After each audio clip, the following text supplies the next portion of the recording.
Ladies हो gents हो मुझे नहीं पता, ऐसे ही जमीन पे सब लोग टॉयलेट कर रहे हैं और आपको उस पर चल के जाना है, आपको टॉयलेट करना है। इसको भी मैंने एक्सपीरियंस किया उस मंदिर में। अब आप क्या बोलोगे कि मैं एग्जैजरेट कर रही हूँ अगर मैं बता रही हूँ कि मैंने टीवी देखा और मुझे लगा कि बाप रे, गोरी थे, नागा बाबा, साधु संत, इतने सारे उनके उनका अलग प्रांगण बना हुआ था, पूरा एक अलग ही दुनिया चल रहा था। तंत्र का कोई मेडिटेशन करके अपनी साधना को बढ़ा रहे हैं, कोई मंदिर को फेस करके मंत्र जप कर रहा है, मतलब सब जगह ना बस जप चल रहा था। अपनी साधना को कैसे स्ट्रॉन्ग किया जाए इस रात्रि महारात्रि।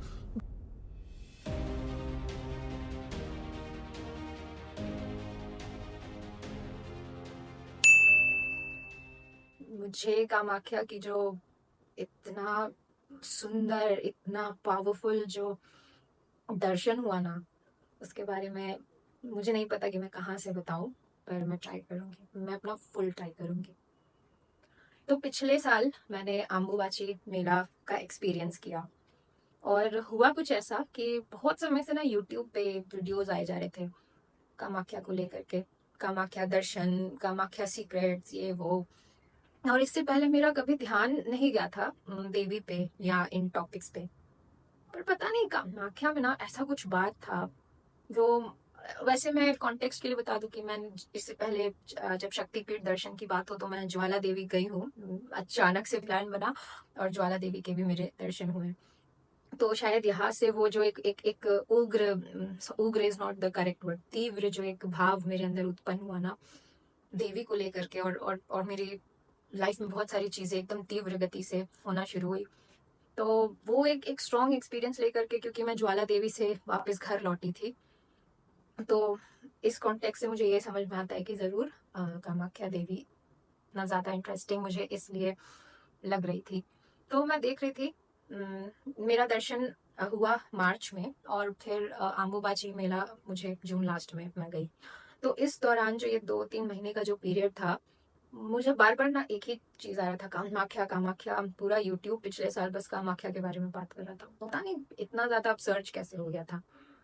तो मुझे कभी नहीं लगा था कि मैं कामाख्या कभी जा पाऊंगी अम्बुबाची के समय में। तो एक दिन बस ऐसे ही क्या हुआ कि मैं सोई हुई थी और क्योंकि दिमाग बहुत चल रहा था कामाख्या को जानने का, वहां जाने का बहुत उत्सुकता था, लेकिन मन में एक ये भी ख्याल था कि नहीं नहीं नहीं नहीं, मुझसे नहीं हो पाएगा।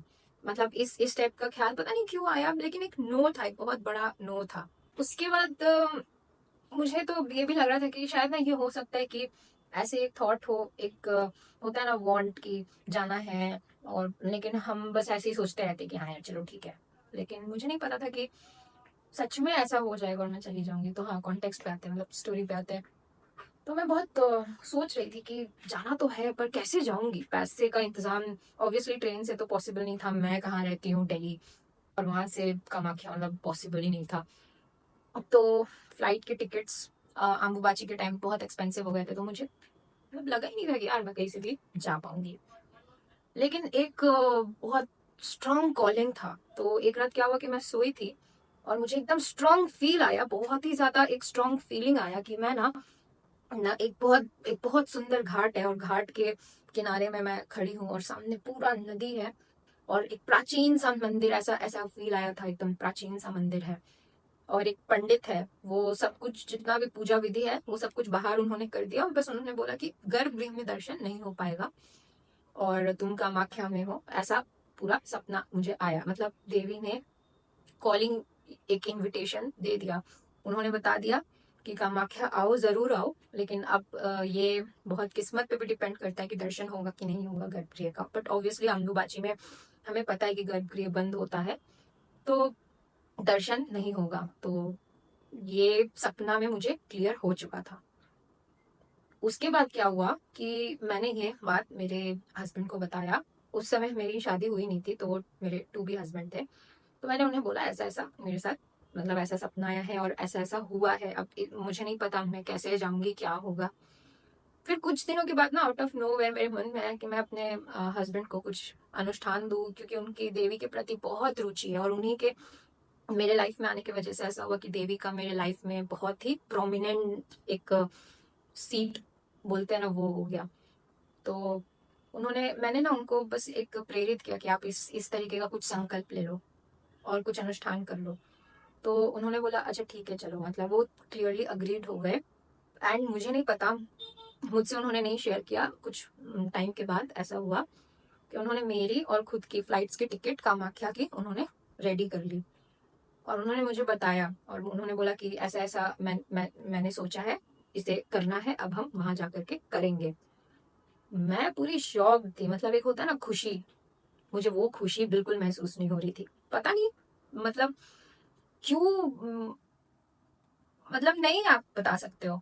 कोई कोई चीज जब तक आप एक्सपीरियंस नहीं करो, जब तक आप उसके साक्षी नहीं हो जाओ, आप नहीं बता सकते हो। तो एक नोइंग थी कि ये बिल्कुल आसान नहीं होने वाला है, और इसी वजह से मुझे कोई खुशी बिल्कुल महसूस नहीं हो रही थी।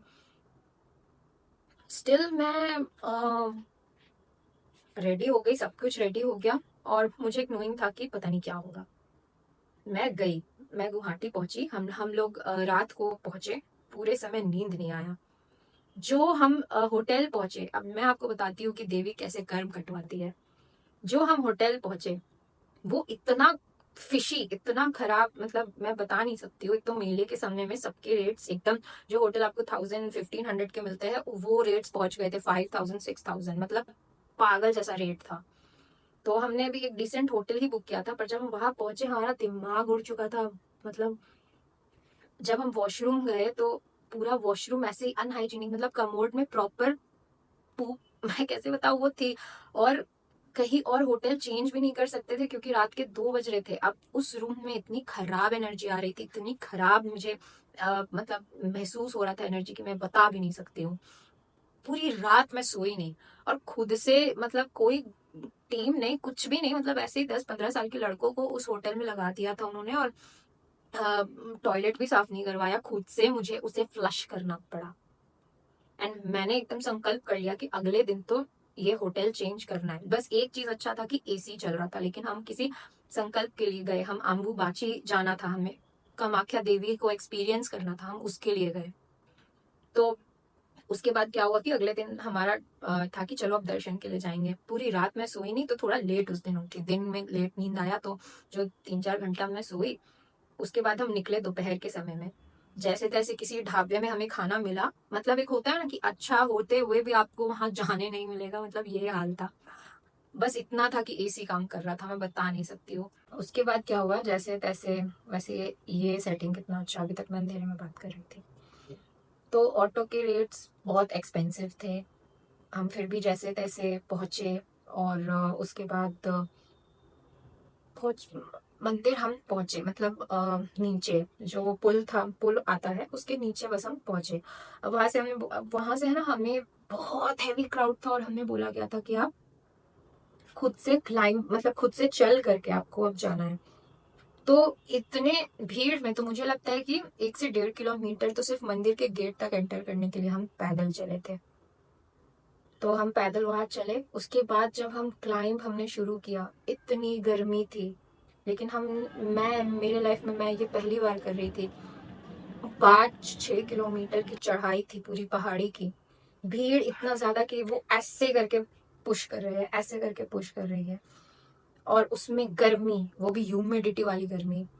हम फिर भी जा रहे हैं, जा रहे हैं, और जैसे ही थोड़ा ऊपर पहुंचे ना, बहुत बहुत स्ट्रॉन्ग एनर्जी आया कि जो इतना कंफर्ट होता है ना, इतना अहम है हमारा एक कंफर्ट, एक स्टोरी जो हम अपने बारे में बना के चलते हैं, उससे हम त्याग दे।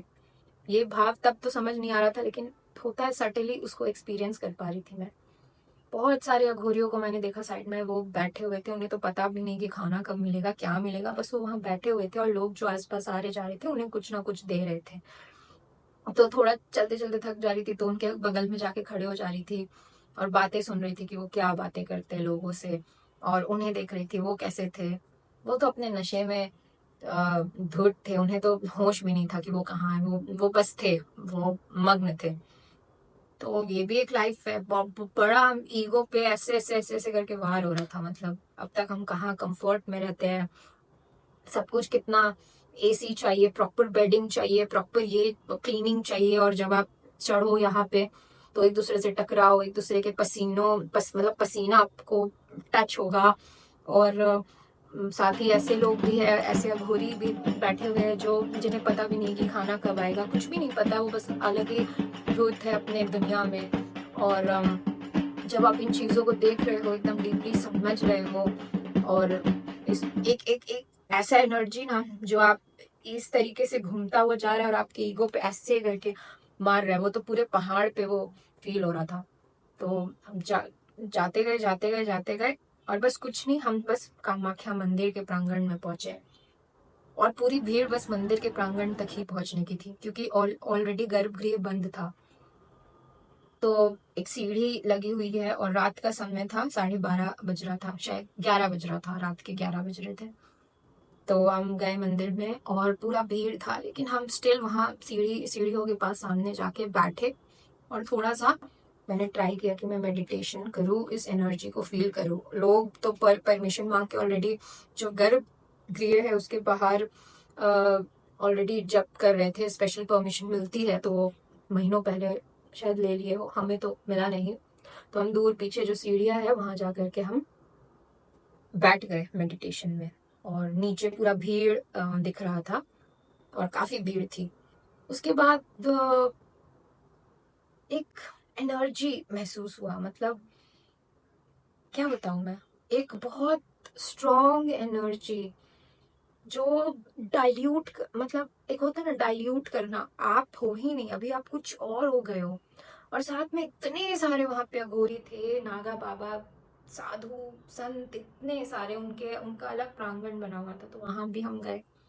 वहां भी हम जा करके उनके दर्शन लिए, उनको उनको देखा, वो उनका अलग नाच गाना चल रहा था, सब पूरा नाच गाना कर रहे थे, बहुत वो सब अपने दुनिया में मस्त मगन थे, और बहुत ही अच्छा एक ओवरवेलमिंग एक्सपीरियंस था, और मजा आ रहा था उन्हें देख के, बस मन कर रहा था सब चीजों को ना एक्सपीरियंस करूं। तो बस एक्सपीरियंस हो रहा था वहां पे सबको देख के, पूरा एक अलग ही दुनिया चल रहा था तंत्र का। कोई मेडिटेशन करके अपनी साधना को बढ़ा रहे हैं, कोई मंदिर को फेस करके मंत्र जप कर रहा है, मतलब सब जगह ना बस जप चल रहा था, अपनी साधना को कैसे स्ट्रॉन्ग किया जाए इस रात्रि महारात्रि, बस वो आंबूबाची के सामने बस वही चल रहा था। और एनर्जी तो मैं बता नहीं सकती, जैसे ब्लैक होल कैसे आपको एकदम ऐसे सक इन कर लेता है, मैं उसको फील कर रही हूँ ना, अभी तो मुझे ऐसा लग रहा है कि मैं बस ब्लास्ट हो रही हूँ, मतलब खत्म हो जा रही हूँ, ऐसा वो तीव्र बिल्कुल एनर्जी वहां पे महसूस हो रहा था। और एकदम सच में ऐसा हो गया था कि सर तो भारी तो हो ही गया था, हार्ट बीट भी बढ़ गया था, और बस लग रहा था कि क्या है। और ऐसे ही करते करते हम वहां रहे, और फिर 2-2:30 बज गए, फिर हम बाहर निकले। अब शमशान घाट, बगल में भूतनाथ शमशान है, शमशान घाट में जो मेला लगा था ना, मैं बता नहीं सकती। मेरे हस्बैंड ने बोला कि चलो चल के यहाँ भी एक्सपीरियंस करते हैं, मैंने बोला कि नहीं, मतलब इस साल शादी है तो प्लीज हम रहने देते हैं, और हमें कोई बंधन ये वो कुछ नहीं आता है। और शमशान में तो वहाँ इतने अघोरी थे, इतना मेला लगा था, बाहर गेट से ही पूरा विजिबल था कि मतलब सब भस्म में लगा के घूम रहे थे, जो आप सोच सकते हो ना, एक अघोरी की दुनिया जैसा आप सोचते हो, वहां सब कुछ था। और वो काफी ओवरवेलमिंग हो सकता है अगर आप एक साधक नहीं हो, या आप इस मार्ग में नहीं हो, और बस एक थ्रिल के लिए, फन के लिए जा रहे हो। तो देखो, मुझे तो प्रॉब्लम्स हुई, लेकिन मुझे प्रॉब्लम्स बस एक कंफर्ट वाली चीज को लेके हुई, और मैं अवेयर अवेयर थी कि देवी मेरे ईगो पे वार कर रही है। लेकिन बचपन से, क्योंकि मैं ये सब देखते आई हूँ, मेरे खुद के नाना जो है वो इसमें इस मार्ग में इतने आगे के साधक है, तो मैं ये देखते आई हूँ, तो मुझे बहुत फर्क नहीं पड़ा। लेकिन अगर आप बस एक्सपीरियंस और थ्रिल के लिए जा रहे हो, मुझे नहीं पता, बहुत फर्क पड़ सकता है आपको। तो भूतनाथ शमशान में मतलब इतना मेला लगा, भस्म रमा के लोग घूम रहे हैं, इतना बहुत प्रचंड एनर्जी, मतलब आप संसार छोड़ दोगे, आप क्वेश्चन करोगे एग्जिस्टेंस पे, आप पूरे एग्जिस्टेंस पे क्वेश्चन करोगे, आप क्वेश्चन करोगे कि आप कर क्या रहे हो यहाँ, आप हो कौन, ये आइडेंटिटी क्या है, मतलब आप पूरे लाइफ को क्वेश्चन करोगे। या जब आप उस मंदिर से, उस शमशान से पार होके अपने घर जाओगे, तो आप एक एक बहुत बड़ा वाई व्हाट व्हेन लेके जाओगे, और आप सोचने पे मजबूर हो जाओगे, बहुत सारी चीजें आप सोचने पे मजबूर हो जाओगे। तो एक ओवरवेलमिंग हार्ट लेके मैं पहुंची वापस, 3:30 बज गए थे, जैसे तैसे नींद आया, मैं सोई। उसके बाद मैंने बोला अभी यहाँ मेरे से तो रहा बिल्कुल नहीं जा रहा है कामाख्या। यहाँ से चलते हैं, मतलब इतना ओवरवेलमिंग लग रहा था ना कि मैंने बोला चलो यहाँ से गुवाहाटी चलते, गुवाहाटी अगले दिन। मतलब उस दिन हम रुक के उस दिन नहीं जा पाए क्योंकि बस मिस हो गई थी, बट उसके अगले दिन हम सुबह सुबह गुवाहाटी के लिए निकल गए। मुझे लगा चलो सारा प्रॉब्लम खत्म, ये गंदे होटल से छुटकारा मिलेगा, सब चीज से अब छुटकारा मिलेगा, अब हम आराम से जाके गुवाहाटी में रहेंगे। बेसिकली मैं भाग रही थी, चीजों से भाग रही थी, उसे एक्सेप्ट नहीं कर रही थी। तो जब हमने गुवाहाटी, मतलब हम गुवाहाटी गए, एयरबीएनबी के रेट्स देखे सब पागलों की तरह, उस समय भी क्रेजी हाल थे और हमारा ऐसा कुछ ट्रिप का प्लान नहीं था, और जो संकल्प था वो एक्चुअली 10-12 दिन का था। तो अब आप सोचो कि 10-12 दिन के लिए आप कहीं जा रहे हो, मे बी 15 दिन, तो आप और आपको एक बजट सोचना पड़ेगा, क्योंकि अगर हम ट्रिप के लिए जाते 2-3 दिन तो हम ऑब्वियसली स्प्लर्ज करते, लेकिन आप जब किसी अनजान जगह पे 15 दिन के लिए जाके रहोगे तो you have to do savings. तो उसी हिसाब से हमने सोचा कि चलो गुवाहाटी जाके हम 5-6 दिन रहेंगे और संकल्प पूरा करना है। और उसके बाद हम लोगों ने सोचा चलो ठीक है, हम पहुंचे अगले दिन गुवाहाटी। एंड फिर जब हम रूम गए, फिर भी ना, मतलब ठीक है इस बार रूम्स अच्छे थे, जो भी था वो घर वाली कंफर्ट तो मिल नहीं रही थी। ठीक है, कोई बात नहीं, पर क्योंकि मैं भाग के आई थी ना तो कुछ मेरे अंदर बहुत डिस्टर्ब कर रहा था। मतलब कुछ इतना डिस्टर्बिंग चल रहा था ना अंदर कि ना खाया जा रहा था। गुवाहाटी भी आकर के लगा कि यार क्या, मतलब यहाँ क्यों आई मैं। इतना डिस्टर्ब हो गया था, बॉडी, आत्मा, मन, एनर्जी, सब कुछ। क्योंकि मैं चीजों को अपने हिसाब से चलाने की कोशिश कर रही थी, मैं चीजों को लेट गो नहीं कर रही थी, मुझे बस चाहिए था कि सब कुछ मेरे हिसाब से हो। ये बहुत बड़ी लर्निंग है रियल लाइफ में भी। तो सब कुछ सही देखते हुए भी ना सब कुछ गलत लग रहा था, और मेरे पार्टनर से भी मेरी अनबन हो रही थी। मतलब एक होता है ना सब कुछ केओस, कंप्लीट केओस। मतलब मैं देवी का नाम जप रही हूँ, मैं देवी को याद कर रही हूँ, मैं देवी के दर्शन करके इतने ओवरवेलमिंग जगह से आई हूँ, लेकिन फिर भी सब कुछ केओस में था। उस केओस को ले करके मैं रही। अब मुझे बोल दिया गया कि जितना इस, और हाँ पानी भी बंद हो गया था वहां पे, आना पानी था ही नहीं। अब आप सोचो, एक जगह टॉयलेट गंदा था, यहाँ पानी ही नहीं था उस दिन, और जो लाइट था वो भी फ्लक्चुएशन हो रहा था। मतलब कि वोल्टेज था ही नहीं। एक तो वहां जगह ठंडी थी तो पंखा तो था नहीं, तो उतना फर्क नहीं पड़ा, क्योंकि गर्मी होती तो जरूर फर्क पड़ जाता। लेकिन लाइट ही नहीं था कि हम खाना बनाए। वो एयरबीएनबी था, ऑब्वियसली वहाँ गैस नहीं था, वहां पे इंडक्शन था। तो अब लाइट भी नहीं था कि हम वहां पे खाना बनाते। तो ना पानी ना लाइट, ये बस ये केओस बस यही सिखा रहा था कि एक्सेप्ट कर लो, फाइट मत करो, कहीं भी आओगी बच के नहीं जा पाओगी। सच बता रही हूँ, बहुत अच्छा वो रूम उतना खास था नहीं, लेकिन लाइट्स होने की वजह से थोड़ा अच्छा भी फील हो रहा था। लेकिन जिस दिन हम गए लाइट्स नहीं।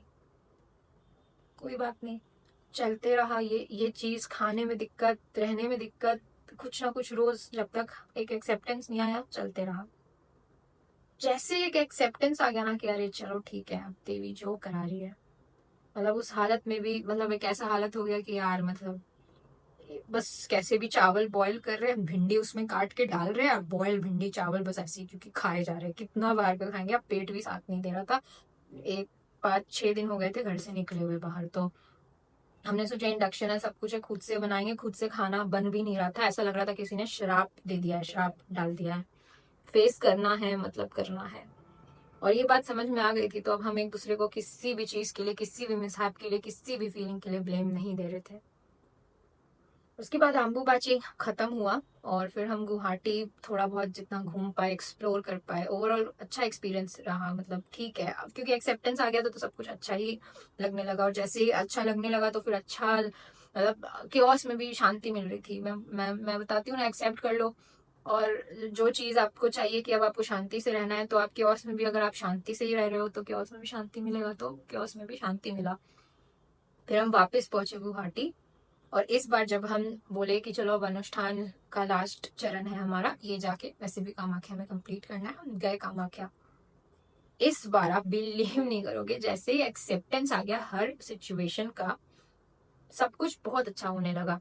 लेकिन चलो लेकिन पे बाद में आते हैं। तो अब की बार जब हम गए, कार नीचे खड़ा था, हम बहुत अच्छे से मतलब गए, कार कार में बैठे, और वो ऊपर पहाड़ लेकर के गया, बड़ा मजा आया। मतलब क्या बताऊँ, इतना मजा आया कि बता ही नहीं सकती।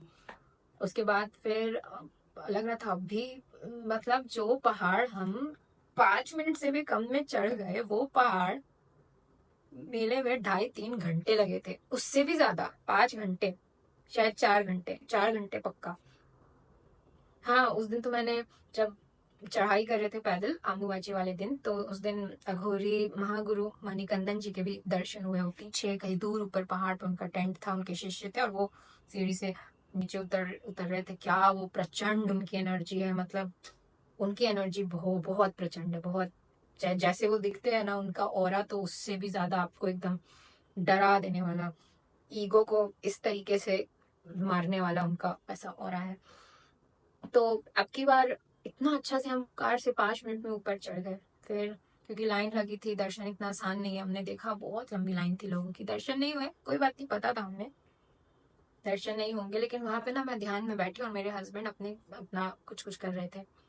तो बगल में एक बकरी आई और उसे थोड़ा बहुत मैंने खिलाया अपने हाथों से, जो भी प्रसाद लिया था, और पूजा हुई अच्छे से। उसके बाद बस एक ध्यान आया मंदिर में ही, मतलब बस एक ध्यान आया कि ना, जो गर्भगृह है उसके अंदर हूं मैं, और गर्भगृह ना बिल्कुल सांस ले रहा है, इस तरीके से एक ब्रीदिंग डोम स्ट्रक्चर्ड है। अंदर पूरा अंधेरा है, और कुछ है ही नहीं वहां पे, कुछ है ही नहीं। ऐसा लगेगा कि एग्जिस्टेंस के अंदर चली गई हूँ, और ये अस्तित्व, ये कौन है, ये सब कुछ डिसॉल्व हो चुका है। ये बस एक विजन आया, और गर्भगृह के मेरे दर्शन हो गए। अब फिजिकली मुझे जाने की बिल्कुल जरूरत नहीं थी, वो बहुत प्रचंड दर्शन था। उसको ना, इसको ना लेके मैं जरूर बात करूंगी। मैं बता रही हूँ, गर्भगृह का जो मेरा ये एक्सपीरियंस था, इस वीडियो पे नहीं बता सकती, बहुत लंबा हो जाएगा। इस पे मैं जरूर एक वीडियो बनाऊंगी, मैं बात करूंगी। तो उसके बाद बहुत अच्छे से ये विजन आया, और ये सब कुछ कंप्लीट हो गया। हाँ, वहाँ बलि चढ़ रहे थे, जोड़ों में बकरियां थी, और बलि का अपना एक महत्व है। उसके बाद 10 महाविद्याओं का जो पहाड़ मंदिर है, उसके भी दर्शन हुए। और माँ छिन्नमस्ता के मंदिर, मतलब आप जब जाओगे तो छिन्नमस्ता ना थोड़ा सीढ़ी के नीचे गुफा के अंदर है। मुझे तो ऐसा लगा ना कि वहीं पे जो एंट्रेंस है वहीं से बोल दिया गया है कि वही रहो, अंदर नहीं आना, ऐसा एक आवाज आया। और कोई सच में मेरे साथ, और नीचे सीढ़ी पूरा लाइट ऑफ, पूरा अंधेरा, आपको पता भी नहीं क्या उतर के जाना है। लेकिन एक दो लोग थे अंदर, और लोग टॉर्च जला दे रहे थे, वो बहुत लग रहा, और उन्हें डांट भी पड़ा ऑब्वियसली, क्योंकि देवी वहां पे बिल्कुल अपने फियर्स फॉर्म में, और वो फियर्सनेस एकदम महसूस हुआ। फिर भुवनेश्वरी के दर्शन नहीं हुए, धूमावती के दर्शन नहीं हुए, लेकिन बाकी जितनी महाविद्या थी, काली, तारा, सबके वहां पे हुए। वो कुछ नहीं है, बस एक अंधेरा है और गुफा है, और वहां पे अगर आपके अंदर इतना एनर्जी अब्सॉर्ब करने की, उसे एक्सपीरियंस करने की क्षमता है, तो आप कर सकते हो। आपको काफी प्रचंड कुछ, मैं बोल रही हूँ ना, एकदम ईगो जो एक सेल्फ है ना, उस पे ऐसे मुक्का पड़ता है, ऐसा फील आता है। इतना ओवरवेल्म्ड होके ना, मैंने बोला अपने हस्बैंड को, अब चलो, अब हम अच्छे वाले होटल को बुक करते हैं, खाते पीते हैं, प्लीज अब कुछ करो। अब नहीं हो रहा है, बहुत हो गया।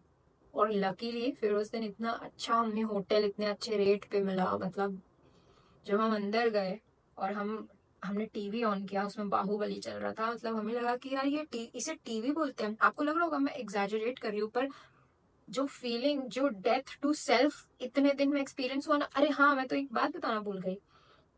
जब मैं वहां गई ना, तो क्योंकि मेले मेले के जस्ट नेक्स्ट दिन, जब मेला खत्म हो गया था, उसके जस्ट नेक्स्ट दिन हम पहुंचे थे।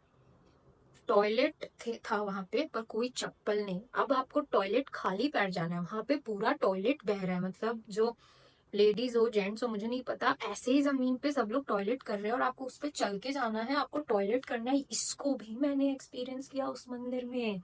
अब आप क्या बोलोगे कि मैं एग्जैजरेट कर रही हूँ, अगर मैं बता रही हूँ कि मैंने टीवी देखा और मुझे लगा कि बाप रे, कितना बड़ा ब्लेसिंग है ये, साफ बेड, अच्छा टीवी। हम जिस भी होटल में थे, एसी था, पहाड़ों के बीच में थे, लेकिन ये होते हुए भी ना कुछ नहीं दिखाई दे रहा था, कुछ महसूस नहीं हो रहा था। और ऐसा लगा उस दिन जब ये सारे दर्शन पूरे और हम वापस गए, इतना अच्छा खाना खाए, और एक चुटकी ऐसे बचा, और टीवी का मजा आने लगा, बेड का मजा आने लगा, बाथरूम साफ दिखने लगा, सब सब चीज का मजा आने लगा। और अब मैं मोर देन एक्साइटेड थी कि बहुत अच्छे से मैंने अपना कर्म कटवाया। मेरी कर्म जो भी, मेरे प्रारब्ध इतने जल्दी जल्दी कटे थे ना, क्योंकि मैं एक्सेप्ट तो कर रही थी, लेकिन जल भी रही थी। किसी चीज का एक आनंद भाव से मजा नहीं उठा पा रही थी। हाँ, वो ग्लिम्सेस में आ रहे थे, बट वो कंटिन्यू नहीं रह रहे थे। अब जब ये खत्म हुआ तो वो भाव आया, इतना मजा आया ना। टीवी, एसी, बड़े अच्छे से मैं सोई, बड़े अच्छे से मैं खाई। मेरे हस्बैंड भी थे, उनका भी अनुष्ठान पूरा हुआ, वो भी बहुत अच्छे से उन्होंने खाया, बहुत अच्छे से हमारी बातचीत हुई। जैसे ही उनका ये चीज पूरा हुआ, सब कुछ इतना अच्छा होने लगा। मैं वहां पे अनुष्ठान कर नहीं रही हूँ, उनके साथ गई हूँ, लेकिन हर उस चीज को मैंने भी फेस किया, एक्सपीरियंस किया, या उनसे ज्यादा। उनको तो ध्यान में चले जाओ, कोई शारीरिक कष्ट नहीं होगा, दिमाग एक वाइब्रेशन में बहता है, पर मैं हर चीज को फील कर रही थी, 100 इमोशंस एट अ टाइम। मतलब देवी अगर आपके लाइफ में आती है तो इस तरीके से आपसे कर्म कटवाती है। आप मर भी रहे हो, डिप्रेशन भी हो रहा है, साथ में आपको खुशी भी हो रहा है, एक होप भी दिख रही है, लेकिन फिर आप होपलेस भी हो रहे हो। ये पूरा देवी का डांस चल रहा था, मैं बता नहीं सकती हूँ। और जब ये खत्म हुआ, हम अपने घर लौटे उस होटल से खा पी के, मैं तो 3-4 दिन सिर्फ सोई हूँ। इतना सुख, आनंद महसूस हो रहा था, मैं धन्य हूँ। उसके बाद तो देवी हमेशा है, और अब तो बहुत ज्यादा स्ट्रांग बुलावा आता है। लेकिन अभी आपको बताने में, उस एनर्जी में मैं इतना अब्सॉर्ब्ड हो गई, और वो सारे जो ईगो पे मार थे, वो वापस से एकदम फील हो रहा है। अभी अभी ऐसा लग रहा है कि मैं अपने ही घर पे हूँ, लेकिन अपने घर पे नहीं, वहां पहुंच गई हूँ। अभी अपना घर नहीं लग रहा, ऐसा लग रहा है। तो देवी घर बहुत अच्छा कटवाती है। और अगर वो आपको ब्लेस कर रही है ना, गले लगा रही है ना, तो पहले आपको बोलती है कि एक्सेप्टेंस सिखाती है, ईगो डेथ सिखाती है, बहुत कुछ। वो एक मदर फादर सब का रोल प्ले करती है। तो देवी को अगर अपने लाइफ में आप बुला रहे हो, तो रेडी रहो कि आप ये सब चीज, आपको वो फेस कराएगी, आपको ये सब चीज का आप आवाहन कर रहे हो, आपको गो थ्रू करना ही होगा। और ज्यादा रिपल्शन करोगे, एक्सेप्ट नहीं करोगे, बहुत डिप्रेशन हो जाएगा, बहुत ज्यादा कर्म काटने पड़ेंगे। मैं नहीं बता सकती लोगों को। मुझे तो बहुत छोटे स्केल में उन्होंने दिया, जो भी दिया। बड़े बड़े स्केल में बड़ा बड़ा लोग खाते हैं। तो surrender, accept, and don't let your ego win is the only solution. That आप देवी को अपने पास, अपने साथ फील करो। और कामाख्या सच में बहुत ज्यादा स्ट्रॉन्ग जगह है। बस आप वहां जाके, नॉट एज अ टूरिस्ट जाओ, बस एनर्जी को फील करने जाओ। गर्भगृह भी पूरा एनर्जी है, लेकिन आप वहां नहीं जाओ, क्योंकि अगर आप बाहर एनर्जी को फील कर पा रहे हो, बाहर आप फ्लो कर पा रहे हो, उस एनर्जी को आप बर्दाश्त कर पा रहे हो, तो जरूर आपको फिर वो गर्भगृह के दर्शन करने बुलाएगी। तो एक अगला वीडियो में जरूर कामाख्या पे बनाऊंगी और गर्भगृह के बारे में बताऊंगी। तो आपको अगर ये वीडियो अच्छा लगा हो तो आप सब्सक्राइब जरूर करना।